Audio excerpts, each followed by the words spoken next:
અહીં પધારેલ સૌ પુણ્યાત્માઓને મારા નમસ્કાર. જય બાબા સ્વામી.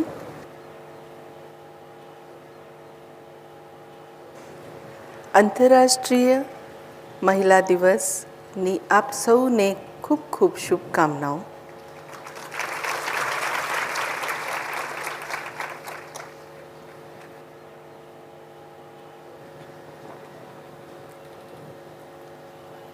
ગુજરાત એ મારી માતૃભૂમિ અને ગુજરાતી ભાષા એ મારી હૃદયની ભાષા છે. પણ છતાંય હિન્દીમાં બોલીશ, કારણ કે આનું પ્રસારણ બધે થઈ રહ્યું છે અને બધાને ગુજરાતી સમજ પડે એવું જરૂરી નથી. એટલે આજની વાતો આપણે આપણી રાષ્ટ્રભાષા હિન્દીમાં કરશું.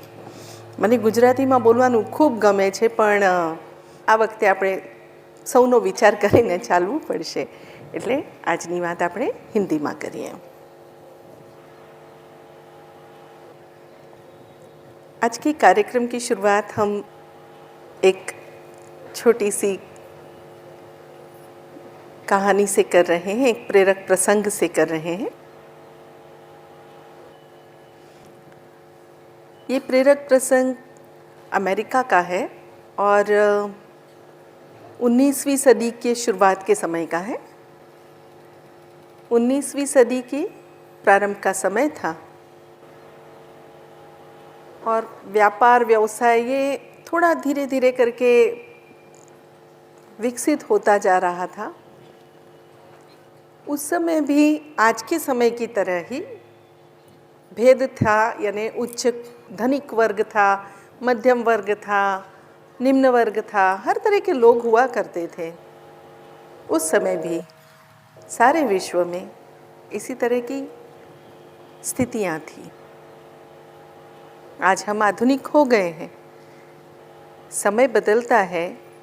आधुनिक का अर्थ आसपास की मशीनें बदल जाती हैं, वो आधुनिक हो जाती हैं. हमारी विचारधारा में थोड़ा सा फर्क पड़ता है, कहीं कुछ अधिक भी फर्क पड़ता है. बहरहाल हम कथा की ओर बढ़ते हैं कि एक व्यवसायी थे, व्यवसाय करते थे, उनका अपना व्यवसाय था. लेकिन व्यवसाय करते करते उनको काफ़ी नुकसान हुआ और नुकसान इतना हुआ कि वो काफ़ी कर्ज़े में डूब गए. बहुत सारा उन्हें कर्ज़ देना था बैंक को और समझ नहीं पा रहे थे कि अब मैं किस तरह से ये सारा कर्ज़ चुकाऊं. और बहुत परेशान थे. यानी परिस्थिति तो ऐसी थी कि उनका घर, व्यवसाय और सब कुछ बेच डालें, जिसको कहते हैं हम बैंक करप्ट हो जाए, दिवालिया हो जाना. तो वो स्थिति थी, पर वो समझ नहीं पा रहे थे. और आज के समय जैसे उस समय के नियम नहीं थे, वो बैंक करप्ट वाला नियम शायद नहीं था कि आप अपने आप को बैंक करप्ट घोषित कर दो, दिवालिया घोषित कर दो, फिर ऐसा कुछ शायद था नहीं. वो बहुत परेशान था, मैं क्या करूं क्या करूं क्या करूं. तो सुबह वो पार्क में जाकर के बैठ कर के सोच रहा था, अब मैं क्या करूं, क्या किस तरह से इस नुकसान से बाहर निकलूं, इस कर्ज से बाहर निकलूं. तो उसे परेशान देख एक व्यक्ति वहाँ पे बहुत अमीर दिख रहा था, वस्त्रों से, चाल ढाल से, बोल चाल से. वो व्यक्ति उसके पास आया और पास में बेंच पर बैठ गया पार्क में. वो बोला, क्या बात है, बड़े परेशान लग रहे हो. तो उसने कहा, क्या बताऊं सर, बड़ी परेशानी है. ऐसे कहते हुए उसने अपने जीवन की कथा सुना दी कि मेरे व्यवसाय में ऐसा घाटा हुआ, ऐसा कुछ लोगों ने धोखा दिया, कुछ ऐसा हुआ, कुछ वैसा हुआ, जो भी हुआ कुल मिला करके बहुत सारा घाटा हुआ. इतना कर्ज है कि मेरा एक एक बाल कर्ज में डूबा हुआ है. मैं क्या करूं, कैसे इस परिस्थिति से बाहर निकलूं, मैं समझ नहीं पा रहा हूँ.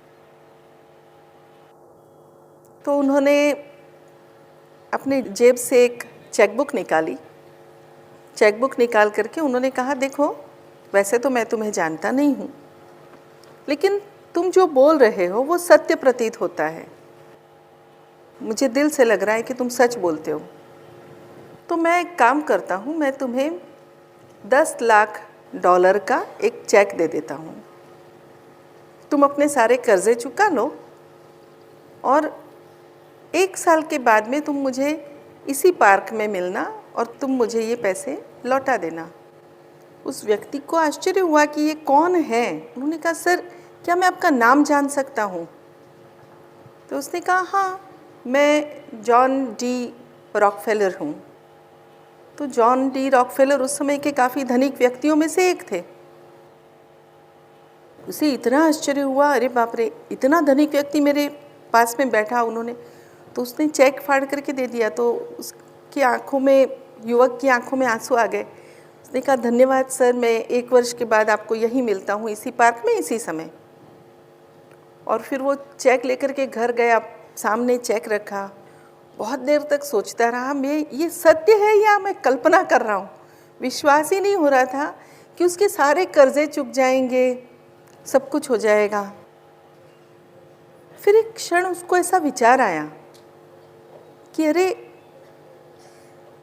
वो जो अनजान व्यक्ति थे, मतलब जो मुझे जानते नहीं थे, बहुत धनिक थे, वो मुझे जानते तो नहीं थे, फिर भी उन्होंने मुझ पे विश्वास किया।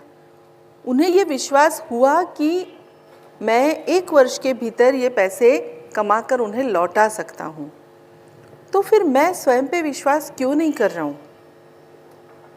जैसा ही उसे ये विचार आया, उसने वो चेक संभाल करके अलमारी में रख दिया और उसने सोचा कि अब मैं अपनी मेहनत से ही पहले कोशिश करता हूँ कि सारे कर्जे मैं चुका दूँ, और यदि आवश्यकता हुई तो इस चेक का उपयोग करूँगा, अन्यथा प्रयास तो करूँ। जब इतना महान व्यक्ति मुझ पे विश्वास कर सकता है तो मैं स्वयं पे क्यों नहीं कर सकता? ऐसे सोचते हुए उसने बिल्कुल जी तोड़ मेहनत की, जी जान लगा दी, दिन रात एक किया और धीरे धीरे करते हुए उसने अपने सारे कर्जे चुका दिए। वो चेक वैसे ही संभाल करके उसने रखा हुआ था और सारे कर्जे चुका कर वो पहले से अच्छी स्थिति में था। तब वो चेक लेकर के नियत दिन, जिस दिन निश्चित हुआ था, उस दिन वो पार्क में पहुंचा। बहुत खुश था, उसी बेंच पर बैठा और राह देखने लगा कि अब जॉन डी रॉकफेल आएंगे, उन्हें वो चेक दे दूं। तो बस सामने से तेज़ी से चलते हुए आ गए उनके पास और आकर के बैठे। इन्होंने अभिवादन किया, धन्यवाद सर, आपने ये चेक मुझे दिया था और आपने जो मुझ पर विश्वास दिखाया, उसी की वजह से मैं आज इस परिस्थिति में पहुंच सका। ऐसे कहते हुए वो चेक उन्हें देने ही वाला था कि उतने में एक नर्स दौड़ती हुई आई और ऐसे झपट कर उसने उस वृद्ध व्यक्ति को पकड़ लिया। तो बोले, कितना तुम मुझे दौड़ाते हो? तो ये युवक ने सोचा, ये नर्स इन्हें क्यों पकड़ रही है? तो उन्होंने कहा कि आप इनको क्यों पकड़ रहे हैं? तो उन्होंने कहा, अरे ये पागल व्यक्ति है, अपने आप को जॉन डी रॉकफेलर समझता है, ये पागल खाने में पिछले 5 साल से है। तो अब पता नहीं चेक बांटता फिरता है, सबको हर बार छूट जाता है, हर बार भाग जाता है और चेक बांटता फिरता है, अपने आप को पता नहीं क्या समझता है। वो एकदम सदमे में आ गया। फिर उसने सोचा कि जो भी हो, वो चाहे नकली ही चेक था, लेकिन उसने असली बात तो जगा दी अंदर की।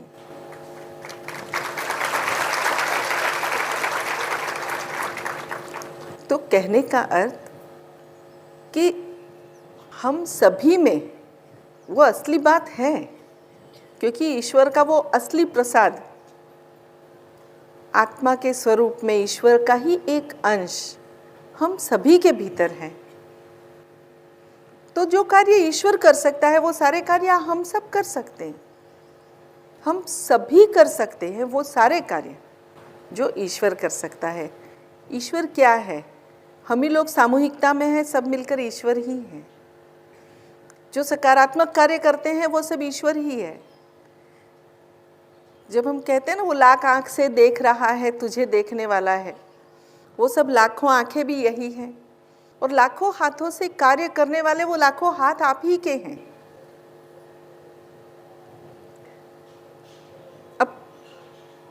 जब हम सब कुछ कर सकते हैं, जब हम सब कुछ देख सकते हैं, ये सारी बातें तो शरीर की हैं, देह की हैं।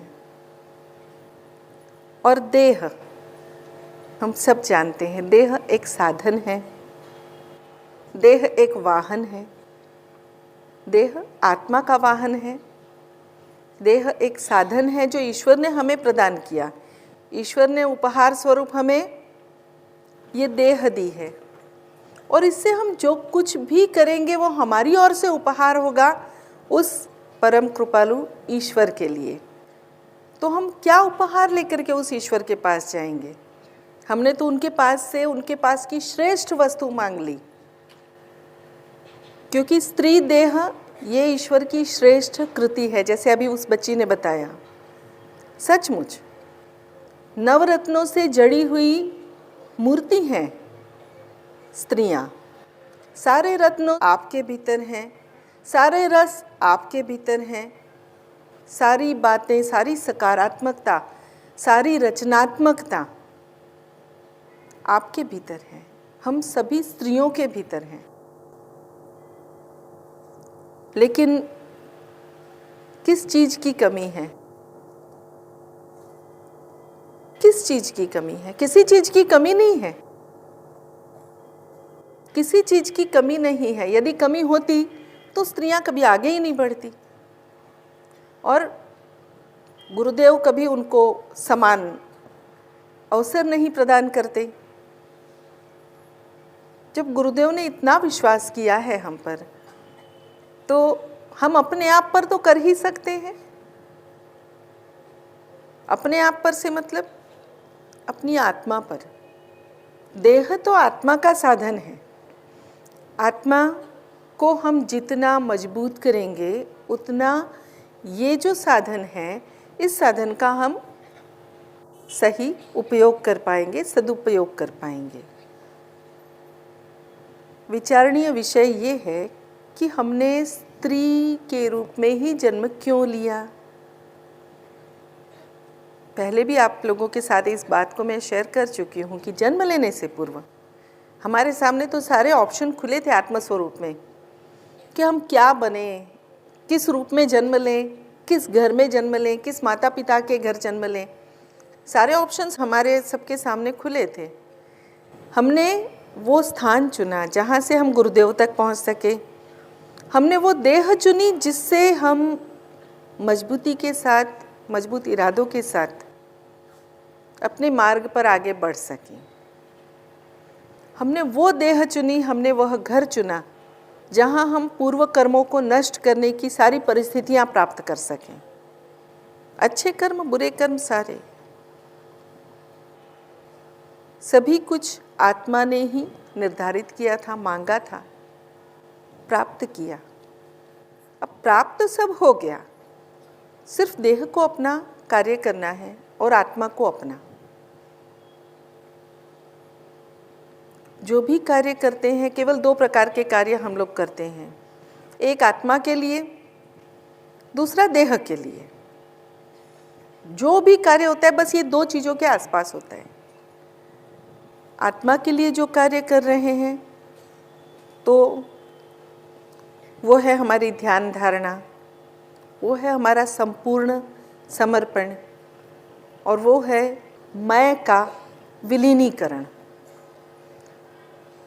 अर्थात अपने अस्तित्व को परमात्मा के अस्तित्व से, अपने अस्तित्व को सद्गुरु के अस्तित्व से, अपने अस्तित्व को गुरु शक्तियों के अस्तित्व से एकाकार करना। एक साधारण सा सिंपल सा एग्जाम्पल देती हूँ, एक बहुत साधारण सा उदाहरण देती हूँ, सभी स्त्रियाँ जानती हैं उस उदाहरण को। इलेक्ट्रिक का वायर होता है, सभी गृहिणियों ने देखा है अपने घर में। आप लोग सचेत रहिए, थोड़ा लाइवली रहिए। सभी ने इलेक्ट्रिक का वायर देखा है? देखा है। इलेक्ट्रिक के वायर में एक बाहर का कवर होता है और एक अंदर का वायर होता है। जो अंदर का तार होता है वो धातु का बना होता है, तांबे का बना होता है, बराबर है। और बाहर का जो कवर होता है वो प्लास्टिक का होता है या रबर का होता है या जिस भी चीज़ का होता हो। महत्वपूर्ण है अंदर का धातु का तार। यदि हमें कहीं से कहीं तक का तार चाहिए, यानी हमें यहाँ लाइट जलानी है तो बल्ब लगेगा उसमें, बराबर है, लेकिन बल्ब तब तक प्रज्वलित नहीं होगा जब तक उसका कनेक्शन नहीं होगा। कनेक्शन करने के लिए हमने तार भी खींच दिया, उधर भी प्लग भी है, सब कुछ है, लेकिन कब तक वो लाइट नहीं जलेगी? जब तक जो भीतर का जो धातु का तार है वो उस प्लग के धातु से मिलता नहीं है। सही कह रही हूँ? ये आप सब जानते हैं, बिल्कुल घर में हम लोग उपयोग में लाते हैं। जब दो तार जोड़ते हैं तो क्या करते हैं? उसका जो ऊपर का जो रबर का कवर होता है या प्लास्टिक का कवर होता है उसको पहले चाकू से काट करके साइड में करते हैं। यदि आपने स्वयं ने नहीं किया होगा तो इलेक्ट्रिशियन को करते हुए देखा होगा। फिर वो जो धातु का तार है उसे अच्छे से एक दूसरे से मिला करके उसको पेंच देते हैं। उसके बाद में उसके ऊपर हम वो प्लास्टिक की रबर टेप जो होती है वो चिपका देते हैं ताकि करंट ना लगे। ये सब आप लोगों ने देखी हुई बातें हैं। हाँ, तो बस ऐसा ही तो तार गुरु शक्तियाँ हैं, ऐसा ही तार आपकी आत्मा है। और उसके ऊपर का वो जो आपका प्लास्टिक का कवर, रबर का कवर आपने जो चीर करके साइड में किया, आपने या इलेक्ट्रिशियन ने, जो भी वो साइड में किया वो थी आपकी देह, आपका मैं का भाव। जब ये मैं का भाव हटा तो गुरु शक्तियाँ ऐसे मिल गईं और बल्ब जल गया। जब तक ये इलेक्ट्रिक के वायर को हम ऐसे ही रबर के साथ में जोड़ते रहेंगे कभी भी लाइट नहीं जलेगी। जलेगी क्या? नहीं जलेगी। सबसे पहले वो रबर का कवर साइड में करो। जब वो धातु का तार धातु के तार से मिलेगा और फिर जब उसके ऊपर हम पक्का अपना समर्पण का टेप चिपकाएंगे। समर्पण यानी समर्पित भाव। समर्पण को कोई ब्रांड मत बना दो। समर्पण का अर्थ है हमारा समर्पण का भाव, वो पूर्ण आस्था, वो पूर्ण विश्वास जो इस बंधन को जोड़े रखता है। जैसे इलेक्ट्रिक वायर को हम रबर टेप से चिपका देते हैं ना, कि वो करंट भी नहीं लगे और वो जुड़ा रहे, उसको कोई डिस्टर्बेंस ना हो, उसकी अर्थिंग ना हो जाए। अर्थिंग भी नहीं होनी चाहिए ना। तो वैसे ही जब ये हमारा समर्पण का तार जुड़ गया, अब उसके ऊपर से आप अपनी समर्पण की पट्टी, आपका पूर्ण समर्पण भाव, आपकी पूर्ण आस्था, आपका विश्वास, जब इसकी टेप आपने लगा दी तो क्या होगा? अर्थिंग नहीं होगी। अर्थिंग नहीं होगी मतलब, अर्थिंग नहीं होने से अर्थ है कि जो भी कुछ घटनाएं आसपास घटित होती हैं या कोई आकर के कान में कुछ कह जाता है, हमारी स्त्रियों के साथ बहुत होता है, सखियां आके कान में कुछ बोल जाती हैं और कान में ही सीधे बोलती हैं या फ़ोन से भी कान में बोलती हैं, और नहीं तो वो कहीं कम पड़ जाता है ना, तो फिर हमारे बहुत सारे साथी हैं, हमारे जितने संचार के माध्यम है उसमें बहुत सारी नेगेटिव बातें चलती रहती हैं। देखिए, हर चीज़ को ना देखने का अपना नज़रिया होता है। मैं संचार के माध्यमों को कोई दोष नहीं देती हूँ, क्योंकि समाचार पत्रों में बहुत अच्छी बातें भी छपती हैं और बहुत सारी नेगेटिव यानी नकारात्मक बातें भी छपती हैं। अब हम पर है कि हम उसमें से क्या लेते हैं। प्रत्येक बात में से ना हम क्या चुनते हैं। जैसे बाग में गुलाब भी है, कांटे भी है। जब भी आप बगीचे में जाते हो आप क्या चुनते हो?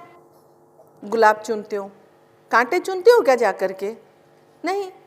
तो फिर जब हम समाचार देखते हैं, समाचार पढ़ते हैं, समाचार सुनते हैं, तो तब हम उसमें से कांटे क्यों चुनते हैं, उसमें से फूल क्यों नहीं चुनते? और इसके लिए चाहिए हमारी आदतें। तो केवल छोटा सा एक बदलाव अपने अंदर करना है कि नहीं, कुछ भी ऐसे दिखे ना, जब भी कोई कान में बात, चाहे वो मोबाइल से हो, चाहे सखी ने कही हो, 4 जने बैठे थे, 5वीं की कुछ बातें चल रही थी, 5वीं, 6ठी, 7वीं, 8वीं किसी की भी बातें हो सकती हैं, क्योंकि ना ये सभी जितनी हम महिलाएं हैं ना, बिल्कुल चिड़िया की तरह हैं, चहकती रहती हैं। तो चिड़िया जितना अच्छे से उपवन को एकदम सजीव कर देती हैं।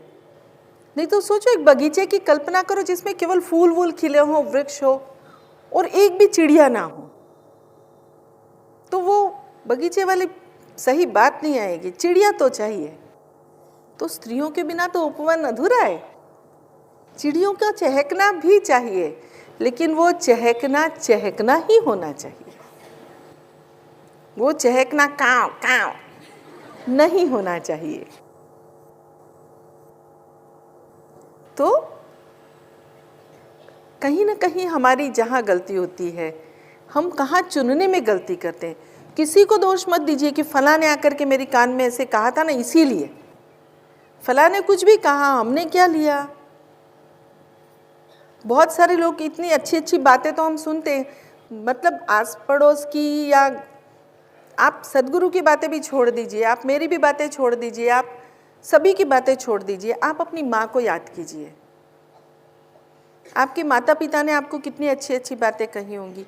क्या 100% बातें आपने सुनी? क्या 100% बातों को आपने माना, उसके अनुसार आप चले? नहीं चले। तो जिन्होंने हमें जन्म दिया, जिन्होंने हमें पाल पोस कर बड़ा किया, जिन्होंने हमें परिवार दिया, जिन्होंने सब कुछ दिया, हम उनकी भी तो बातें नहीं मानते। तो हम उसमें से तब तो हम अपनी चॉइस बताते हैं। हमें ये बात अच्छी लगी, हमने मान ली, नहीं अच्छी लगी तो छोड़ दी। तो फिर अब बड़े हो गए ना बड़े। देह से बड़े मत होइए, आत्मा से बड़े होइए। और आत्मा से बड़े आप सब हैं।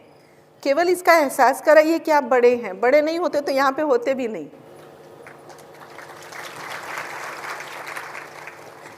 क्योंकि आध्यात्मिक रुचि तभी होती है जब आत्मा परिपक्व होती है। आत्मा परिपक्व हुई, इसीलिए आध्यात्मिक रुचि जागी। तो अपने आप को एहसास कराइए कि आप कहाँ हैं, आप क्यों हैं। देखिए, गुरुदेव भी सारे कार्य करते हैं। जो कार्य आप करते हैं, जो कार्य मैं करती हूँ, या जो कार्य समाज का हर व्यक्ति करता है, वो सारे कार्य गुरुदेव भी करते हैं। फिर भी गुरुदेव सारे कार्य करके भी उससे अलिप्त रहते हैं। और हम में और गुरुदेव में केवल इतना अंतर है कि हम सारे कार्य करके उसमें लिप्त रहते हैं, अलिप्त नहीं रह पाते। क्यों? कारण इतना ही है कि करते हैं और हम सोचते हैं मैंने किया।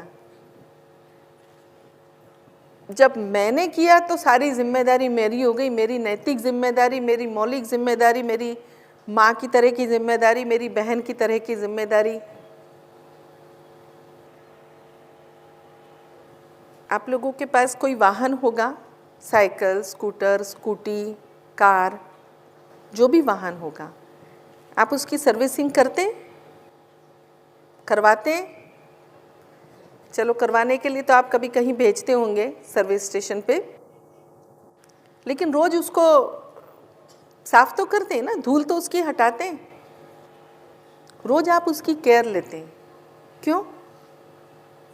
हर 6 महीने में या निश्चित किलोमीटर चलने के बाद में आप उसे सर्विस स्टेशन पे भेजते हैं। और अपने आप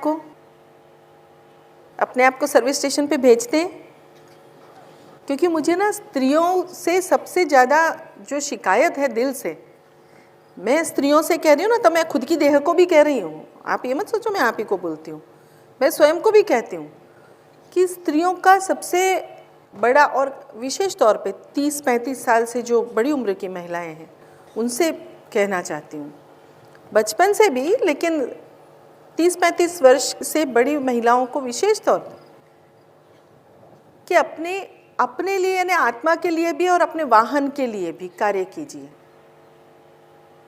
देखिए, ये वाहन ही हमें अपने डेस्टिनेशन तक, यानी हमें जहाँ पहुँचना है उस गंतव्य स्थान तक पहुँचाएगा।